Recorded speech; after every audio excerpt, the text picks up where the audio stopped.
Good afternoon everyone. आज हम इस चैनल पर आईएएस प्रीलिम्स से पीवाईक्यू 2023 की जो श्रृंखला है उसको प्रारंभ करेंगे। और कल हमने जो है 24 को किया था, तो हमारा जो पैटर्न है वो थोड़ा रिवर्स ऑर्डर में है, 25, 24 और 23। आगे से जो है हम क्या कर रहे हैं कि जो 2-3 दिनों में हमारी जो टीम है अब बन गई है, और यहाँ आप लोगों को जो क्वेश्चन मेंस में भी आते हैं, कुछ क्वेश्चन ऐसे होते हैं जो मेंस और प्री की जो थीम होती है वो सेम होती है। तो साथ साथ में नवंबर और दिसंबर में हम मेंस भी पढ़ सकते हैं। तो उस टॉपिक का हम क्या करेंगे कि कल से या परसों से एक ही क्वेश्चन या दो क्वेश्चन आंसर राइटिंग के फॉरम में आपको लेके आएंगे, और साथ में उसमें यदि कोई पीवाईक्यू प्री में पूछा हुआ तो उसका भी एनालिसिस करेंगे। तो आगे से थोड़ा ये तो चलता ही रहेगा, और साथ ही साथ में आप लोगों के लिए एक मेंस का प्रोग्राम लेके आएंगे, क्योंकि मैं जो है पिछले 9 से 10 साल से विजन आईएएस में as a mentor, as a कॉपीलेशन और एज ए फैकल्टी के रूप में काम किया है। तो कम से कम मैंने 4 से 5 हज़ार कॉपियों को चेक किया है। तो मेरा जो एक्सपीरियंस है और टॉपर कैसे आंसर को लिखते हैं वो आप लोगों के साथ शेयर करेंगे। तो अब तो हम चलते हैं पहला क्वेश्चन पर। ये देखो, ये जो पहला क्वेश्चन है, यहाँ ये क्वेश्चन है, ये मेंस में भी पूछा हुआ है एक बार। इसको देखो, मेंस में पूछने का तरीका ये था कि वित्त आयोग का क्वेश्चन है ये क्वेश्चन है वित्त आयोग का। उस टाइम पूछा था कि जो वित्त आयोग है, पेपर 3 में पूछा था, वित्त आयोग का जो टर्म ऑफ रेफरेंस है 13वां या 14वां वित्त आयोग के टर्म ऑफ रेफरेंस ये पूछे थे, TOM, टर्म ऑफ रेफरेंस। अब आपको ये पता होना चाहिए कि टर्म ऑफ रेफरेंस होता क्या है। तो ये जो क्वेश्चन था, ये देखो मेंस का भी क्वेश्चन हो गया, टर्म ऑफ रेफरेंस। और ये जो टर्म ऑफ रेफरेंस है, इनकी आवश्यकता क्यों हुई और ये क्या है टर्म ऑफ रेफरेंस, तो इसको थोड़ा एज ए मेंस के एंगल से देखते हैं। देखो, संविधान का जो अनुच्छेद 280 है, 280 में वित्त आयोग का उल्लेख है। ये तो आप लोगों ने पढ़ भी रखा होगा कि वित्त आयोग का जो कॉन्सेप्ट है, वित्त आयोग का जो उल्लेख है 200 आर्टिकल 280 में है। मैं यहाँ आपको आर्टिकल 275 और 282 इन दोनों में जो अंतर है इसको बता रहा हूँ, और यहाँ से आपको एक नया क्वेश्चन भी जो है एग्जाम में मिल सकता है। जब हम पढ़ते हैं राजकोषीय संघवाद, तो यहाँ ये कॉन्सेप्ट है राजकोषीय संघवाद वाला। देखिए 275 जो अनुच्छेद है, अनुच्छेद 275, संविधान का अनुच्छेद 275, इसमें जो है उल्लेख है वैधानिक अनुदान का।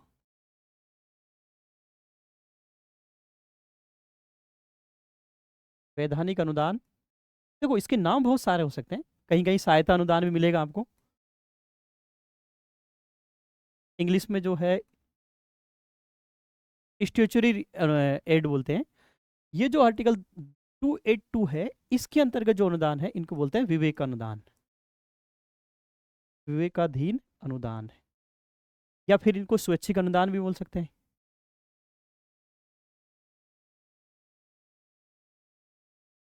ये जो वैधानिक अनुदान होती है, ये वित्त आयोग की सिफारिश पर दिए जाते हैं, वित्त आयोग की सिफारिश पर। अब हम लिंक कर रहे हैं वहां से टॉपिक को। जबकि जो विवेकाधीन अनुदान होते हैं या स्वैच्छिक अनुदान होते हैं, ये नीति आयोग की सिफारिश पर दिए जाते हैं।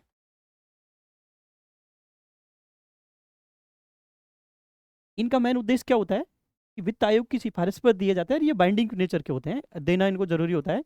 इनका जो उद्देश्य होता है वो राज्य को, केंद्र जो है वो राज्य को सहायता अनुदान के रूप में दिया जाता है, और साथ साथ में जो राजकोषीय जो अंतराल होता है एक राज्य का दूसरे राज्य के साथ में, जो राजकोषीय अंतराल होता है उसको पूरा करने के लिए दिया जाता है। जबकि ये जो नीति आयोग देता है ये अनुदान होता है, इसका जो मुख्य उद्देश्य होता है वो सेंट्रल सेक्टर स्कीम, जब आप जीएस में पढ़ते हो कि केंद्रीय प्रायोजित जो स्कीम है, जैसे नरेगा है, बहुत सारी स्कीम पढ़ेंगे आप लोग जीएस में, तो उनके जो थ्रू जो पैसा जाता है वो केंद्र सरकार जो है नीति आयोग के माध्यम से यहाँ देने का प्रयास करता है। हमारा टॉपिक यहाँ से लिंक होगा कि जो आज का जो ये क्वेश्चन है टर्म ऑफ रेफरेंस का, वो यहाँ से लिंक है कि जो वित्त आयोग होता है केंद्र को जो सहायता अनुदान देता है या वैधानिक अनुदान देता है, ये अपना एक टर्म ऑफ रेफरेंस के आधार पर देता है। अब वो टर्म ऑफ रेफरेंस क्या है, जैसे मान लो कि यहाँ देखो टर्म ऑफ रेफरेंस इसमें दे ही रखा है, ये देखो ये है टर्म ऑफ रेफरेंस। वित्त आयोग इन पॉइंटों के, इन मानदंडों के आधार पर एक राज्य से दूसरे राज्य को जो पैसा देता है केंद्र के द्वारा, एक राज्य को दिया जाता है, और साथ ही साथ राज्यों के बीच में भी वितरण किया जाता है, उसके ये मानक हैं। जैसे सबसे ज़्यादा पैसा देता है तो आय, इनकम, इनकम डिस्टेंस, इसकी इंग्लिश है इनकम डिस्टेंस। जैसे मान लो कि ये महाराष्ट्र है,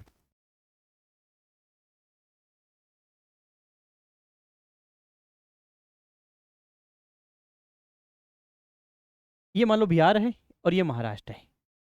इसका जो इनकम पर कैपिटा जो जीडीपी है, वो है मान लो कि अनुमान के आधार पर कि 60% है। इनका जो पर कैपिटा है वो है 20%। तो आप सोचो कि इनका जो प्रति व्यक्ति आय है या पर कैपिटा जो जीडीपी है वो 60 है, इसका 20 है। अब यहाँ कितना डिफरेंस है, ये इसको बोला जाता है इनकम डिफरेंस। जो आय का जो डिस्टेंस है, आय की जो दूरी है, वो देखा जाता है कि दो राज्यों के बीच में जो इनकम की जो हमारे जैसे मान लो कि बाहर से निवेश करने आते हैं, तो महाराष्ट्र में बहुत सारे लोग आते हैं और इंडस्ट्री बहुत ज़्यादा है, बिहार में ऐसा कोई इंडस्ट्री ज़्यादा है नहीं है। तो जो इनकम की जो डिस्टेंस के आधार पर जो पैसा मिलेगा, वो मिलेगा बिहार को ज़्यादा पैसा मिलेगा, और वो निर्धारण जिसकी उच्च आय होगी उससे निर्धारण होगा। तो पहला मानक तो पढ़ लिया हमने आय के आधार पर। फिर दूसरा ध्यान देंगे कि हम पॉपुलेशन देखेंगे। मान लो कि जैसे यूपी की पॉपुलेशन बहुत ज़्यादा है, पॉपुलेशन ज़्यादा है तो उसको इंफ्रास्ट्रक्चर भी ज़्यादा चाहिए, स्वास्थ्य ज़्यादा चाहिए, हेल्थ ज़्यादा चाहिए। तो जिस राज्य का जनसंख्या ज़्यादा है, जिस राज्य की जनसंख्या ज़्यादा है, उस राज्य को पैसे थोड़े ज़्यादा मिलेंगे, मतलब उस जनसंख्या का जो क्राइटेरिया है वो 15% है। तीसरा एरिया वाइज क्षेत्रफल, जैसे राजस्थान का है, मान लो राजस्थान है, ये राजस्थान है और ये गोवा है। अब इन दोनों में तुलना करेंगे तो राजस्थान का क्षेत्रफल बहुत ज़्यादा है, कहीं मरुस्थल है, कहीं क्या है, तो इसको पैसे ज़्यादा मिलेंगे बजाय गोवा से। तो ये क्षेत्रफल का क्राइटेरिया भी याद हो गया। फॉरेस्ट, ये देखो नया कॉन्सेप्ट जुड़ा है इसमें, फॉरेस्ट, फॉरेस्ट एंड इकोलॉजी।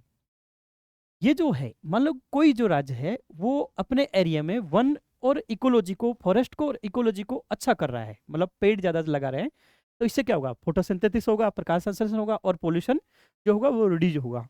तो हम जब पढ़ते हैं ना पेरिस क्लाइमेट में, जो है पेरिस क्लाइमेट के जो पॉइंट पढ़ते हैं हम, तो उसमें भी ये है, क्योंकि हमने साइन कर रखा है उस पर, एसडीजी पर, तो हम कहीं कहीं वन और पारिस्थितिकी को भी जो है एक मानक के रूप में देखते हैं कि जिस राज्य ने फॉरेस्ट को और इकोलॉजी को अच्छा किया है उसको पैसा मिलेगा।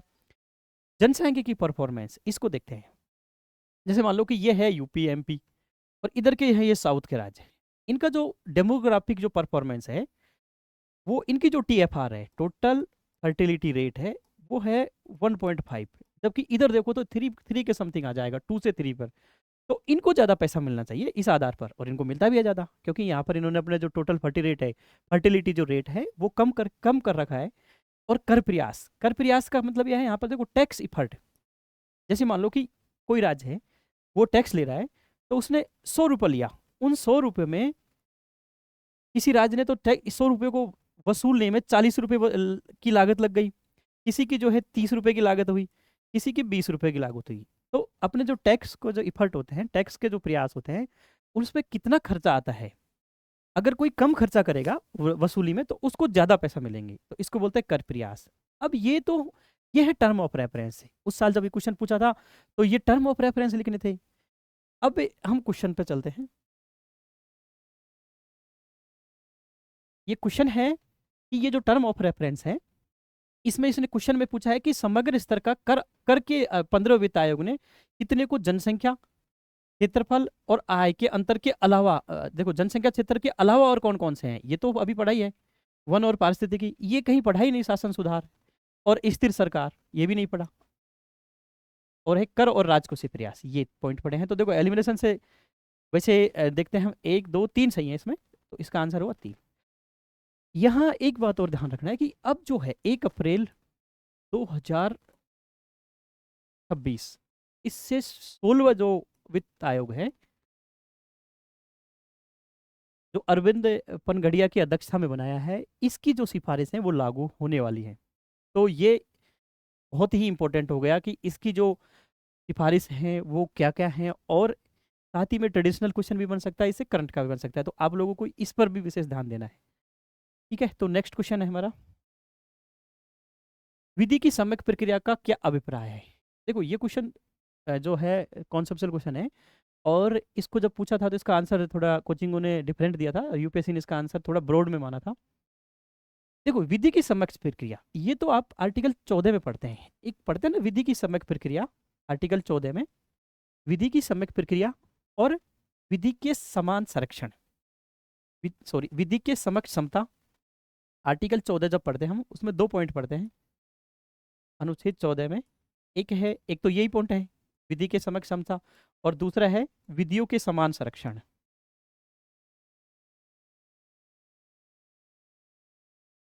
तो इसको याद रखना है कि जो ये संरक्षण है विधियों के समान संरक्षण,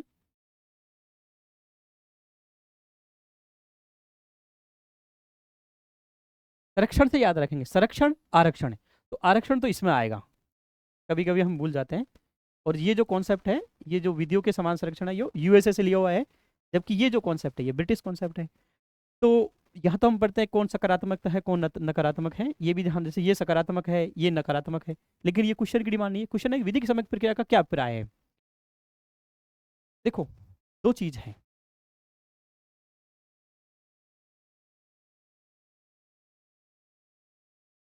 एक है विधि द्वारा स्थापित प्रक्रिया,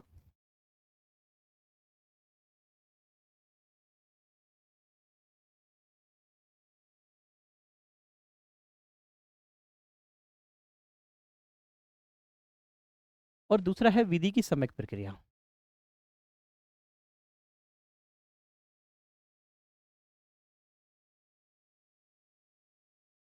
देखो ये मेरा पॉलिटिकल ऑप्शनल भी रहा है और पबेड भी ऑप्शनल रहा है, ये दोनों में पढ़ते हैं इसको। ये जो कॉन्सेप्ट है विधि द्वारा स्थापित प्रक्रिया और विधि की सम्यक प्रक्रिया, ये अनुच्छेद 21 में है दोनों ही। अनुच्छेद 21 में लिख रहा है कि यदि किसी व्यक्ति की जो जीवन की जो स्वतंत्रता है और उसके जो गरिमामय जीवन है उसको, यदि प्राण और दैविक जो स्वतंत्रता है उसकी, उसको हम विधि द्वारा स्थापित प्रक्रिया के आधार पर ही ले सकते हैं, उसके अलावा और कोई आधार पर नहीं ले सकते। ये जो विधि द्वारा स्थापित प्रक्रिया है, इसमें लग रहा है कि विधि द्वारा स्थापित प्रक्रिया, देखो नाम से ही पता है ये कॉन्सेप्ट है जापान का, ये कॉन्सेप्ट है अमेरिका का। तो विधि द्वारा स्थापित प्रक्रिया, विधि जो है कानून जो है उसकी जो प्रक्रिया है, यहां पर हम किसी भी चीज का निर्धारण जो है कानून के आधार पर करेंगे। विधि ने जो प्रक्रिया स्थापित जो प्रक्रिया है, कानून की जो प्रक्रिया है उसके आधार पर किसी चीज का फैसला करेंगे। मान लो कि कानून में जो लिखा हुआ है, जैसे यहां देखते हैं आपको, सेकंड, कि जैसे कानून में लिखा है कि आप जो है ट्रैफिक जो या मान लो कि आप जो है ट्रैफिक वोलेशन किया आपने, तो वो आपने उल्लंघन कर दिया और कानून में लिखा है उसके लिए दंड देना है।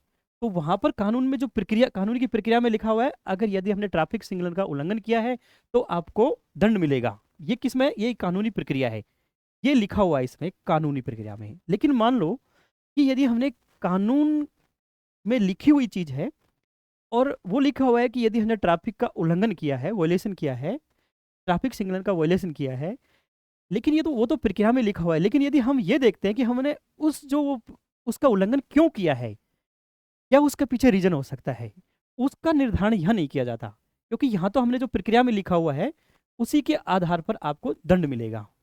ये जो कॉन्सेप्ट है, पहले इंडिया में यही कॉन्सेप्ट था। भारत में जो हमारी जो विधि है, हमारी जो विधि में जो कानून है, कानून के अंदर जो प्रक्रिया है उसका पालन होना चाहिए।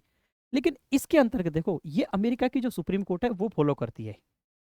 अब वर्तमान में तो भारतीय सुप्रीम कोर्ट भी इसको फॉलो करने लग गई। इसके अंतर्गत क्या क्या होता है, जो ये कानून है, ये कानून है, इस ये कानून सही है या गलत है, उचित है, अनुचित है, इसका निर्धारण विधि की सम्यक प्रक्रिया के माध्यम से किया जाता है। अर्थात कि अमेरिका की जो सुप्रीम कोर्ट है उसने एक नई पावर ले ली अपने हाथों में। अब जो कानून है, जैसे विधायिका ने कोई कानून बना दिया तो यहाँ तो ये कानून बन गया विधायिका का, विधायिका ने तो अपना काम कर दिया कानून बना करके, कानून की प्रक्रिया के तहत कानून बना हुआ है और उसी के तहत हमको दंड मिलेगा। लेकिन अमेरिका की जो सुप्रीम कोर्ट है विधि की सम्यक प्रक्रिया के तहत कहता है नहीं, आपका जो कानून है वो सही है या गलत है, सही है या गलत है, उचित है या अनुचित है, इसका जो निर्धारण है ये भी हम ही करेंगे। अब सुप्रीम कोर्ट ने इतनी बड़ी बात बोल दी कि इसका निर्धारण हम करेंगे, इसका मतलब है कि ये जो कॉन्सेप्ट है, ये कॉन्सेप्ट है विधि की जो सम्यक प्रक्रिया है, ये जो कॉन्सेप्ट है ये जा रहा है नैतिकता की तरफ। ये कैसे जा रहा है, नैतिकता की तरफ। अर्थात कानून जो है वो यदि नैतिक मानकों का पालन करेगा तब तो वो सही है, यदि नैतिकता के जो मानदंड है उनका यदि वो उल्लंघन कर रहा है तो वो सही नहीं है। अब देखो, भारत में तो ऐसा था, लेकिन जब एक मेनका गांधी केस आया, मेनका गांधी केस में भारत की जो सुप्रीम कोर्ट है उन्होंने भी कहीं कहीं इसकी तरफ शिफ्ट कर दिया विधि की समग्र प्रक्रिया के तहत। और वर्तमान में तो जो पुट्टा स्वामी केस है वो राइट टू प्राइवेसी वाला है, वो भी कहीं कहीं विधि की समग्र प्रक्रिया का एग्जाम्पल है।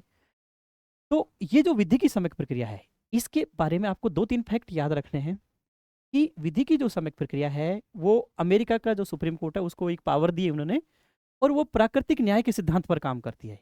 प्राकृतिक न्याय के सिद्धांत का, प्राकृतिक न्याय, ये क्या है प्राकृतिक न्याय का सिद्धांत?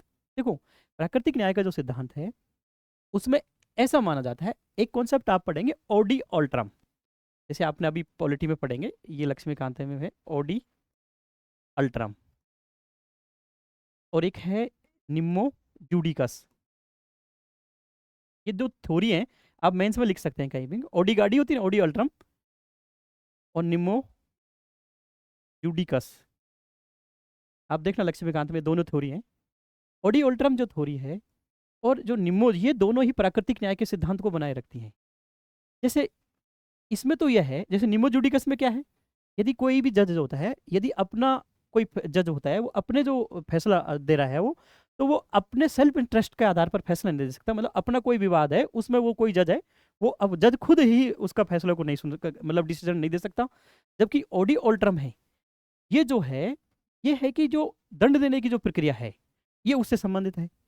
तो ये जो पॉइंट है आपको, ये है प्राकृतिक न्याय के सिद्धांत। और दूसरी बात है कि प्राकृतिक न्याय का जो सिद्धांत है इसके अंतर्गत भी जो है कहीं कहीं हम नैतिकता के जो क्या सही है और क्या गलत है उसका निर्धारण करते हैं। क्या सही है, नैतिकता के जो मानक हैं, पर इथिक्स में नहीं पढ़ते कि नैतिकता के मानक में क्या गलत है क्या सही है, राइट और रॉन्ग, ये जो पढ़ते हैं ये कहाँ पढ़ते हैं हम? प्राकृतिक न्याय के सिद्धांत में। अब देखो विधि की समग्र प्रक्रिया क्या प्राय है, ये है नैसर्गिक, नैसर्गिक मतलब नेचुरल, प्राकृतिक न्याय का सिद्धांत। तो ये तो सीधा ही आंसर निकल रहा है। विधि द्वारा स्थापित प्रक्रिया, ये तो पहले वाली थी ना, इसमें तो क्या विधि की समग्र प्रक्रिया से इसका इससे मतलब है, इससे कोई मतलब ही नहीं है। आई होप शायद आपको कॉन्सेप्ट अच्छे से समझ में आ गया होगा, और नहीं आया तो फिर से देखना, बहुत ही इजी कॉन्सेप्ट है, कोई ज़्यादा मैंने टफ नहीं बनाया इसको। जैसे हम इथिक्स में भी तो पढ़ते हैं, इथिक्स और मोरलिटी में क्या डिफरेंस है, ऐसे पढ़ते हैं ना, इथिक्स और मोरलिटी में क्या डिफरेंस है। जैसे हम मोरलिटी है ये और ये इथिक्स है, तो जब हम इथिक्स में पढ़ते हैं कोई एक ब्रॉडर होता है और एक थोड़ा नैरो होता है, तो उसी सेंस में ये जो है समग्र प्रक्रिया बहुत ही नैरो है। और अमेरिका की सुप्रीम कोर्ट ने ओडी अल्ट्रम और निमो जुडिकस के तहत जो है प्राकृतिक न्याय का सिद्धांत के तहत इसको पावर को प्राप्त किया है। तो इसका आंसर होगा ए आंसर। ठीक है, देखो ये है भारत में दैनंदिन जेल प्रशासन के लिए जेलों का अनुरक्षण राज्य सरकार अपने नियमों और विनियमों से करती है। ये पीवाई को रिपीटेशन किया है, पहले पीवाई को ये आया हुआ है। देखो जेल का जो विषय है, आप जब भी जाते हो जेलों में, जैसे आप जिले लेवल पर जाओ, आपके अलग अलग जेल है आपकी, तो जेल जो विषय है वो राज्य सरकार का है। तो ये तो सही है कि जेलों का नियम और विनियम राज्य सरकार बनाती है। भारत में जेलों का नियम नियंत्रण 89 द्वारा किया जाता है, जिसमें जेल का विषय स्पष्ट रूप से प्रांतीय सरकारों के नियंत्रण में है। देखो,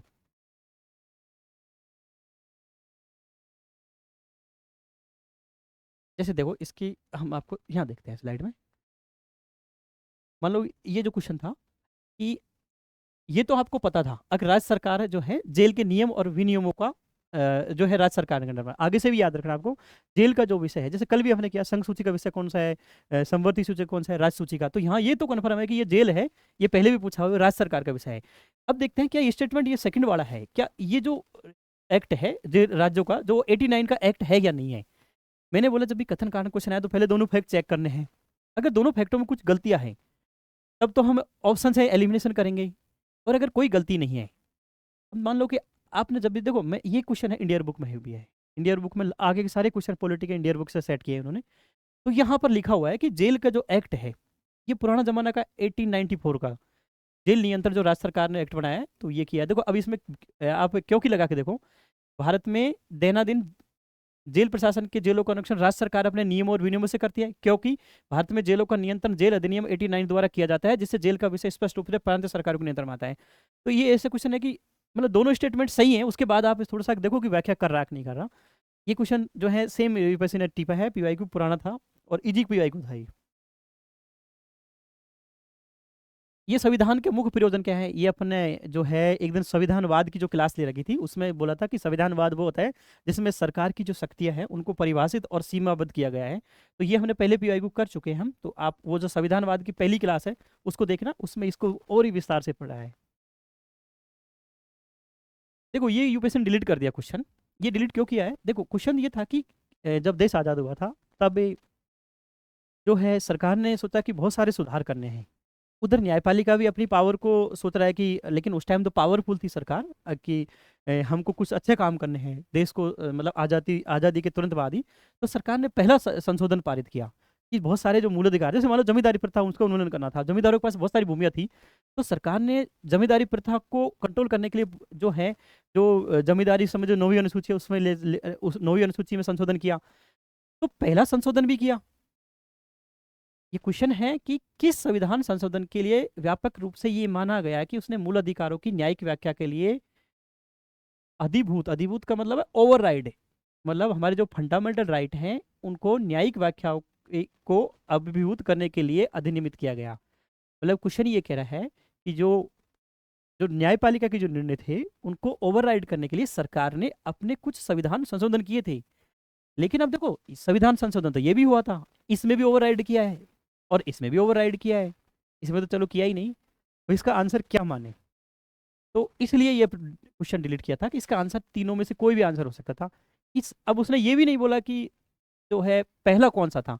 देखो व्यापक तो अगर ये भी हो सकता है और ये भी बहुत व्यापक था, तो इसलिए इस क्वेश्चन को डिलीट किया है। तो क्वेश्चन की जो नेचर था वो सेट करने में थोड़ा सा वो है, तो हमने क्वेश्चन देख लिया, लेकिन हम आगे देखते हैं। विचार कीजिए। संवैधानिक, देखो इसको इंग्लिश में देखना है। ये बोल रहा है कि संवैधानिक कौन सा है, कॉन्स्टिट्यूशनली बॉडी पूछ रहा है। ये है कॉन्स्टिट्यूशनली बॉडी, संविधान में जिसका उल्लेख है, जो आर्टिकल के तहत जिसका गठन हुआ है, या फिर उसको संविधान संशोधन के माध्यम से संविधान में जो ऐड किया हो। तो राष्ट्रीय पिछड़ा वर्ग हो, ये देखो ये आपने 102वां संविधान संशोधन जो था आर्टिकल 3382B में, ये हमने इसको जो है ओबीसी आयोग को, पिछड़ा वर्ग आयोग को संविधान का दर्जा देते, तो कॉन्स्टिट्यूशनल बॉडी है ये।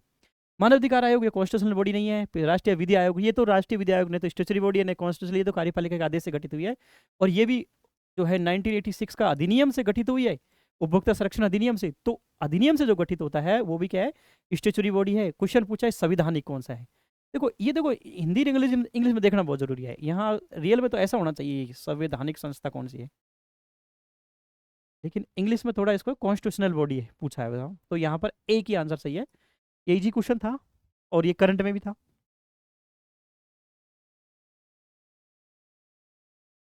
निम्नलिखित कथनों पर विचार कीजिए। यदि भारत के राष्ट्रपति का निर्वाचन भारत के उच्चतम न्यायालय द्वारा शून्य घोषित कर दिया जाता है, अगर भारत के राष्ट्रपति का जो निर्वाचन है वो भारत के सुप्रीम कोर्ट के द्वारा, आपने पढ़ा हुआ ना कि सुप्रीम कोर्ट की पावर पड़ी है, मूल जो क्षेत्र है, ओरिजिनल पावर कौन कौन सी है, ओरिजिनल पावर कौन कौन सी है सुप्रीम कोर्ट की। तो एक तो वही है ना कि राष्ट्रपति और उपराष्ट्रपति के यदि जो चुनाव है उससे संबंधित केवल जो निर्णय होता है वो उच्चतम न्यायालय करता है। तो वही क्वेश्चन है कि भारत के राष्ट्रपति का निर्वाचन भारत के उच्चतम न्यायालय द्वारा शून्य घोषित कर दिया जाता है। तो ऐसे किसी विनिश्चय मतलब निर्णय की तिथि से पूर्व राष्ट्रपति के पद के कर्तव्यों के निष्पादन में राष्ट्रपति के द्वारा किए गए सभी कृत्य अवमान्य हो। देख वैसे एक्सट्रीम स्टेटमेंट है। आप सोचो, माननीय राष्ट्रपति का निर्वाचन शून्य घोषित कर दिया, और जो घोषित किया है उससे पहले राष्ट्रपति ने बहुत सारे ऑर्डिनेंस जारी किए थे, अध्यादेश जारी किए, बहुत सारे मंत्रियों की नियुक्ति भी की होगी। अब मान लो कि राष्ट्रपति के जो सभी कार्य हैं, अध्यादेश है या मंत्रियों की नियुक्तियां हैं, उनको यदि अविधिमान हो जाते हैं तो क्या हो जाता है उस, तो फिर ये हो जाता है कि जो संवैधानिक संकट आ सकता है, संविधान जो कॉन्स्टिट्यूशनल स्टेबिलिटी है वो आ सकती है। इसलिए सभी कृत्य अविमान्य नहीं होंगे। तो ये क्वेश्चन, ये क्या हुआ, स्टेटमेंट रॉन्ग हो गया। भारत के राष्ट्रपति के पद के लिए निर्वाचन इस आधार पर मुलतवी किया जा सकता है। देखो यहाँ मुलतवी इंग्लिश में देखना है, मुलतवी मतलब पोस्टपोन किया जा सकता है। मुलतवी का यहाँ हिंदी क्या है, मतलब पोस्टपोन किया जा सकता है कि कुछ विधानसभाएं विघटित हो गई हैं और उनके निर्वाचन अभी होना शेष है। याद रखना आपको कि राज्यपाल हो चाहे राष्ट्रपति हो, जितनी भी संवैधानिक संस्था है उनका जो निर्वाचन होता है वो कभी भी रिक्त नहीं हो सकता। और मान लो कोई ऐसी स्थिति आ गई कि यहाँ ये बोल रहा है जैसे कि राष्ट्रपति के निर्वाचन इस आधार पर मुलतवी मतलब मुलतवी पोस्टपोन किया जा सकता है कि कुछ विधानसभाएं विघटित हो गई हो। मान लो कि एमपी की विधानसभा विघटित हो गई हो, तो हो गई हो और उनका निर्वाचन अभी शेष होना है, तो उससे ज़्यादा कोई फर्क पड़ेगा नहीं। क्यों नहीं पड़ेगा? क्योंकि राष्ट्रपति का जो पद है वो, और चाहे उपराष्ट्रपति का पद हो, ये जो पद होता है ये कभी भी वैकेंट नहीं होता है। ये कभी इंतजार नहीं करेंगे कि कोई राज्य की जो विधानसभा है वो विघटित है तो हम उसका, वो जब दोबारा से आएगी तभी इलेक्शन होगा। तो ये भी स्टेटमेंट गलत है। कोई विधेयक भारत के कोई विधेयक भारत के राष्ट्रपति को पुरस्कृत किए जाने पर संविधान द्वारा विहित की गई समय सीमा के अंदर राष्ट्रपति को अपनी अनुमति देनी होती है। देखो ये कॉन्सेप्ट अमेरिका में है। अमेरिका में क्या है कि अमेरिका में जो राष्ट्रपति को जो है 10 दिन के अंतर्गत अनुमति देनी होती है।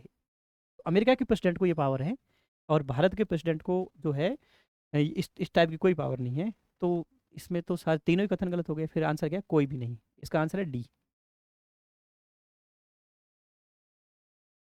अब यही जो लाइन है थोड़ा अगला एग्जाम के लिए भी इंपॉर्टेंट हो जाती है, इसलिए पढ़ते टाइम जो है एक एक लाइन का एनालिसिस करना है। भारतीय संसद में वित्त विधेयक और धन विधेयक, ये सबसे उस टाइप का, ये जो सबसे खतरनाक क्वेश्चन था एग्जाम में। क्यों था देखते हैं अभी। जब हम वित्त विधेयक पढ़ते हैं तो जो वित्त विधेयक होता है, सभी वित्त विधेयक धन विधेयक भी होते हैं। हम यहाँ हम दो चीज़ों को देखते हैं। जैसे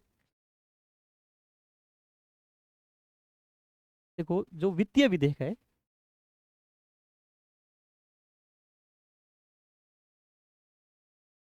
ये दो टाइप का होता है। वित्त विधेयक फर्स्ट और वित्त विधेयक सेकंड। ये जो वित्त विधेयक होता है फर्स्ट वाला, ये मनी बिल धन विधेयक की भांति कार्य करता है। ये धन विधेयक की तरह ही होता है। तो जो धन विधेयक पर जो प्रोसेस लागू होगा वो सब वित्त विधेयक फर्स्ट पर भी लागू होगा। ये जो वित्त विधेयक होता है ये तो एक साधारण विधेयक की तरह कार्य करता है। मैं कुछ चीज़ों को छोड़ देंगे तो ये साधारण विधेयक की तरह करेगा।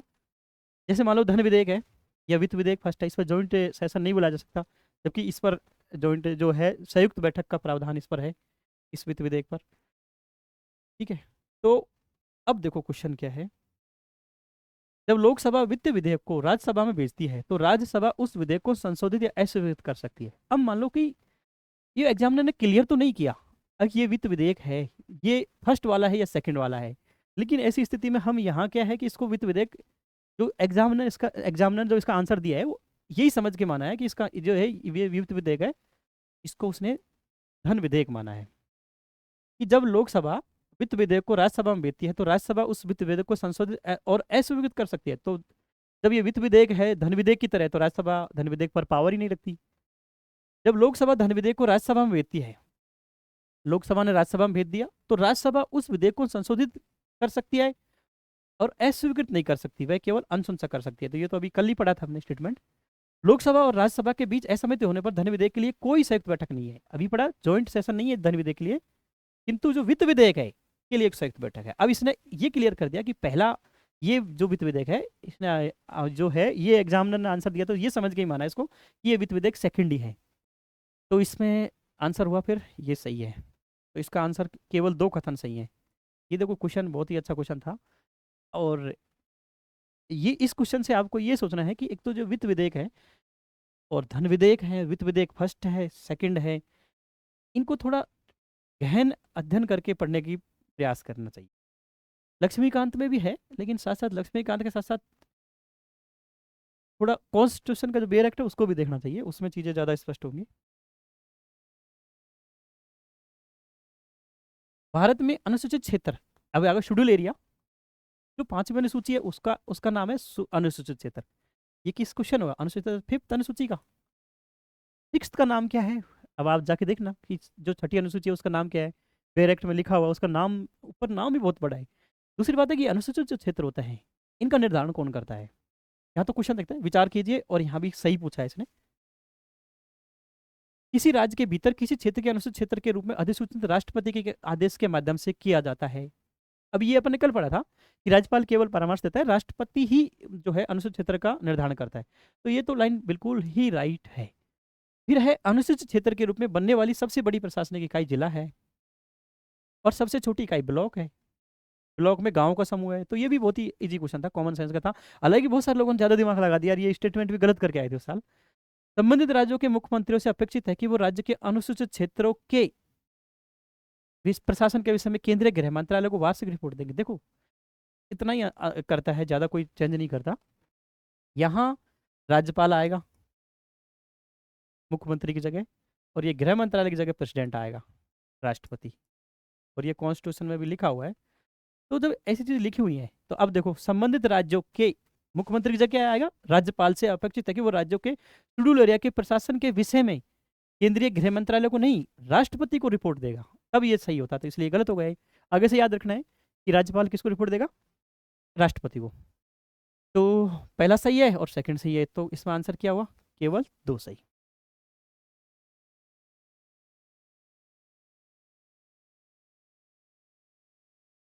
ये देखो क्वेश्चन, ये भी करंट में था उस साल चर्चा में, और जो कॉन्स्टिट्यूशन का एक फैसला भी आया था।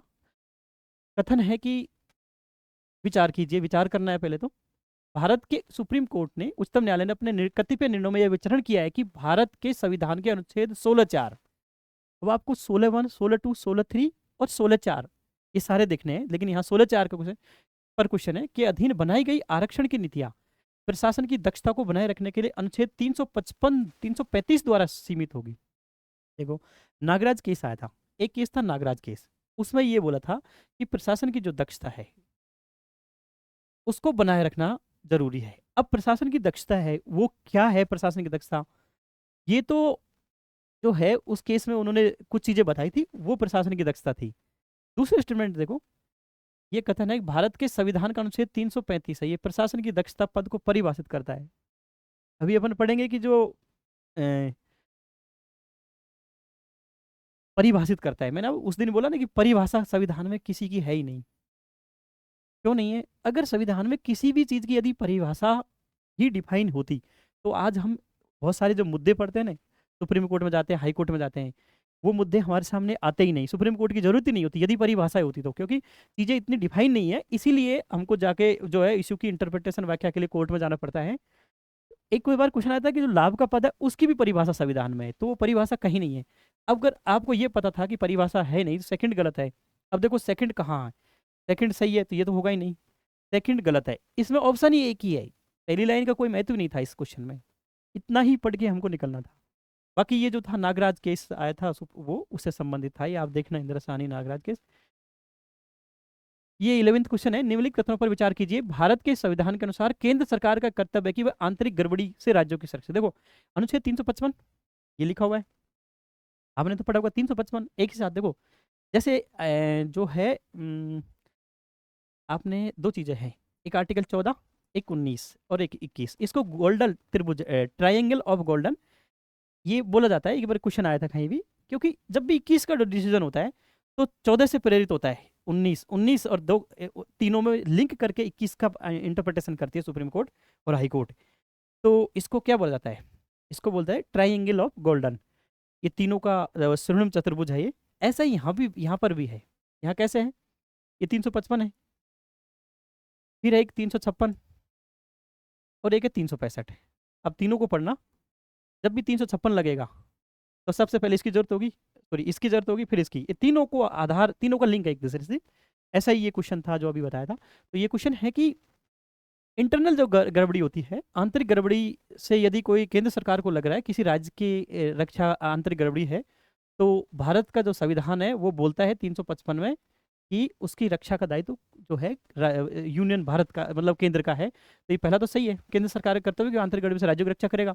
भारत का संविधान किसी राज्य के निवारक निरोध के लिए प्रिवेंटिव डिटर्मिनेशन तो होता है, जैसे मान लो कि हमको किसी पर शक है तो हम उसको डाउट या शक के आधार पर ही पकड़ लेना, वो होता है निवारक निरोध।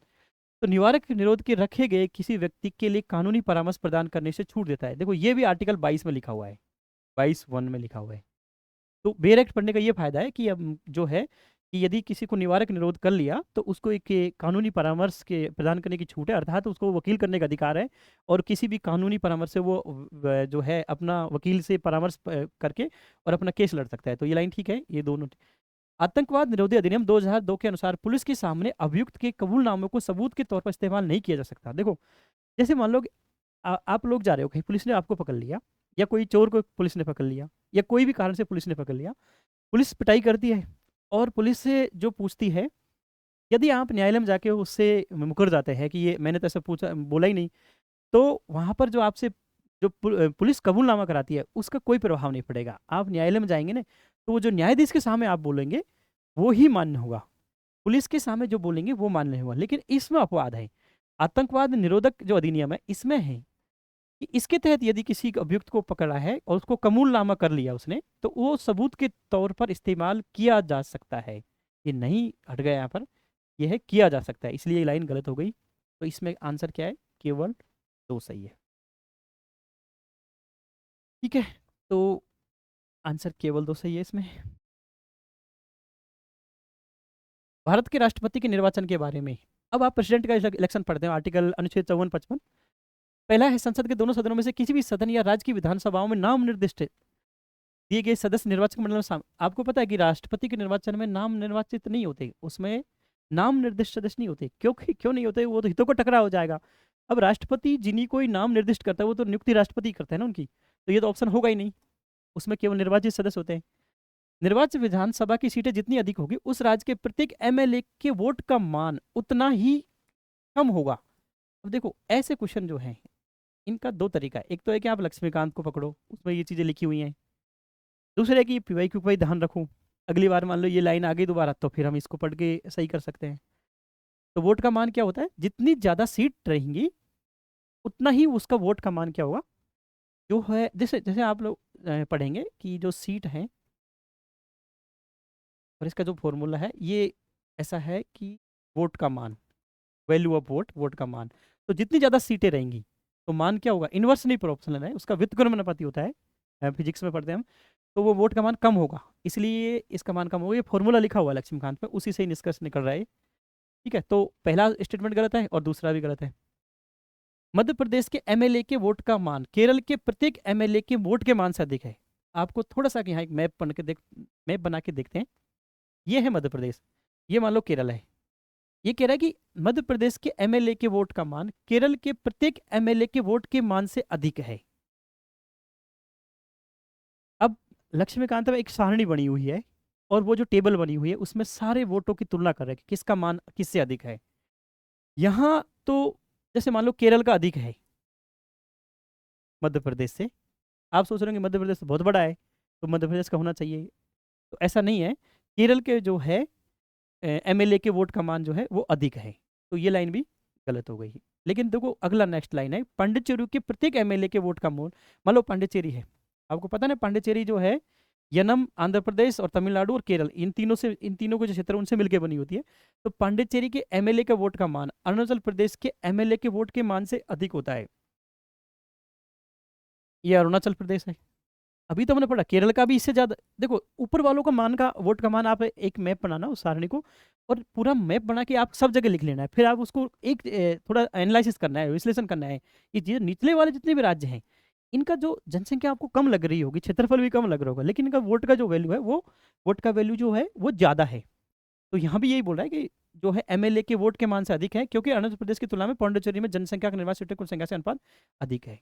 तो इसमें तो देखो एक ही सेंटेंस सही है, तो इसका आंसर क्या हुआ, केवल 1।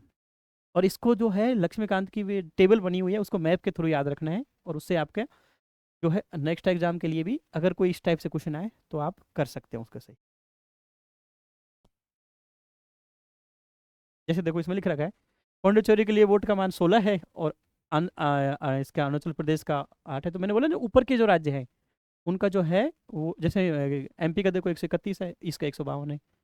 तो ये निष्कर्ष निकला कि साउथ वाले राज्य छोटे हैं लेकिन उनका वोट का जो वैल्यू है वो ज़्यादा है। संविधान दिवस के बारे में निम्न कथनों पर विचार कीजिए। नागरिकों के बीच संवैधानिक मूल्यों को संवर्धित करने के लिए संविधान दिवस प्रतिवर्ष 26 नवंबर को मनाया जाता है, ये तो बिल्कुल ठीक लाइन है। और 26 नवंबर 1949 को भारत की संविधान सभा ने भारत के संविधान का प्रारूप तैयार करने के लिए डॉक्टर बी.आर. अम्बेडकर की अध्यक्षता में एक प्रारूप समिति की गई। ये लक्ष्मीकांत में लिखा हुआ है। 29 जो अगस्त है 1947 को प्रारूप समिति का गठन हुआ था। तो यहाँ तो डेट ही गलत दे दी, और जब सेकंड गलत है तो सेकंड देखो कहाँ गलत है, सेकंड गलत है, एक ही लाइन दिख रही है हमको, सेकंड गलत है, तो आंसर सी हुआ। इस टाइप के क्वेश्चनों को सोल्व करने का तरीका सबसे बेस्ट यही है। आप होम गार्ड है, आपको पता है होम गार्ड जो होता है ना, होम गार्ड जैसे मान लो कि जैसे कभी आप घूमने गए हो तो जो तटीय एरिया होता है आपने यहाँ देखा होगा होम गार्ड को, वैसे तो होम गार्ड सब जगह ही है लेकिन कोस्टल एरिया पे ज़्यादा मिलेगा। तो जो हमारी जो राज्य की पुलिस होती है, एक तो वो होमगार्ड का काम ये होता है कि वो तट की सुरक्षा करती है, और वो राज्य सरकार की पुलिस है, केंद्र की नहीं है होमगार्ड। लेकिन जो हमारी जो सामान्य पुलिस है उसको भी हेल्प करती है वो। तो पहला क्वेश्चन है कि होमगार्ड का अधिनियम जो है केंद्र सरकार के नियम नहीं, केंद्र राज्य सरकार के। होमगार्ड का जो है वो केंद्र सरकार का नहीं, राज्य सरकार के अधिनियमों के तहत उसका गठन हुआ है। तो पहली लाइन गलत। होमगार्ड की भूमिका अंतरिक्ष सुरक्षा बनाए रखने में पुलिस की सहायता देती है, ये ठीक है। और अंतर्राष्ट्रीय सीमा तटीय क्षेत्रों में घुसपैठ को रोकने के लिए कुछ सीमा में विंग बटालियन, होमगार्ड बटालियन भी स्थापित की गई है, तो ये भी सही है।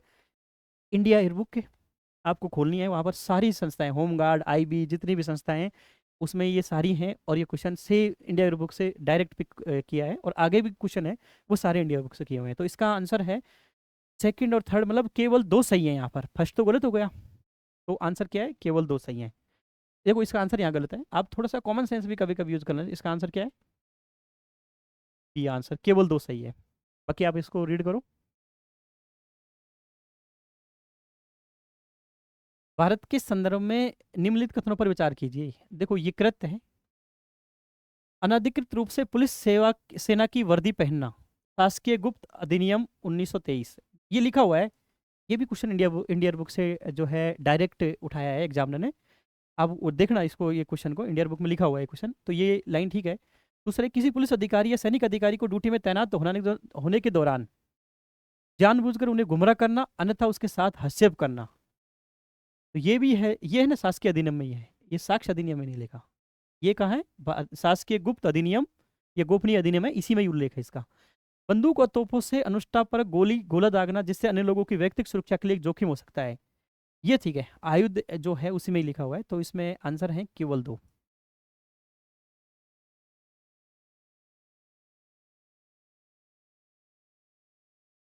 ठीक है, तो ये क्लास तो आज यहीं समाप्त हुई, और जो कल हमने क्लास ली थी वहाँ हमने एक दो मिस्टेक की, थोड़ी जल्दीबाजी में हो गई, और उसमें एक गलती ये की थी, मैं दोनों गलतियों को जो है थोड़ा एक्सप्लेन कर रहा हूँ आपको, मतलब जो वो मैंने चीज़ें समझाई थी। एक तो ये था कि एक क्वेश्चन था उसमें था कि जो आपात उपबंध है,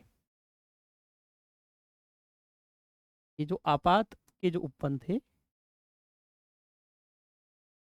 ये संविधान के भाग 18 में है। तो मैंने बोलते टाइम ये बोल दिया कि जो आपात उपबंध थे वो 38वां कॉन्स्टिट्यूशनल अमेंडमेंट, 38 संविधान संशोधन के द्वारा इनको शामिल किया गया। तो ये मैंने जल्दीबाजी में बोला था, नहीं, आपात उपबंध संविधान में भाग 18 में पहले से ही शामिल थे। बस हुआ क्या था कि ये जो अमेंडमेंट आया था 38, जो 1975 में आया था, ये कॉन्स्टिट्यूशनल अमेंडमेंट 38 1975 में, इसने क्या किया था कि जो जैसे मान लो इंदिरा गांधी जी की सरकार थी उस टाइम, तो इन्होंने क्या किया, इमरजेंसी लगाई थी। तो उस टाइम जो जुडिशियल रिव्यू का कॉन्सेप्ट था कि हम जो है आपात उपबंध है उसका जुडिशियल रिव्यू कर सकते हैं। तो इंदिरा गांधी जी ने ये अमेंडमेंट इसलिए लेके आया कि तो जो आपात उपबंध है उनका तुम जुडिशियल रिव्यू नहीं कर सकते। ये किससे बोला, कोर्ट से बोला कि आप आपात उपबंधों का जुडिशियल रिव्यू नहीं कर सकते। हालांकि मोरारजी देसाई की सरकार ने जो 44वां संविधान संशोधन 1978 में उसको फिर से हटा दिया गया। तो वो ये कॉन्सेप्ट था। तो ये थोड़ा सा मिस्टेक हुआ था। दूसरा एक जो क्वेश्चन था कि अगर आप लोगों ने क्लास देखी होगी तो उसमें ये क्वेश्चन था कि जो लोकसभा स्पीकर होता है वो, मतलब उसके कार्य क्या थे कि वो निर्वाचन में भाग ले सकता है कि नहीं ले सकता। उसमें जो थर्ड स्टेटमेंट था उसमें ये था कि जो लोकसभा स्पीकर है वो प्रथमतः मत देने का अधिकार नहीं रखता। ये लाइन एक्सप्लेन तो मैंने इसको ये बोला कि ये लाइन गलत है कि वो प्रथमतः मत देने का अधिकार रखता है। लेकिन मैंने थोड़ा कॉन्सेप्ट को जब समझाया था तो थोड़ा सा मैं इसको और क्लियर कर रहा हूँ कि लोकसभा स्पीकर के पास दो प्रकार के राइट होते हैं। एक राइट होता है निर्णायक वोट,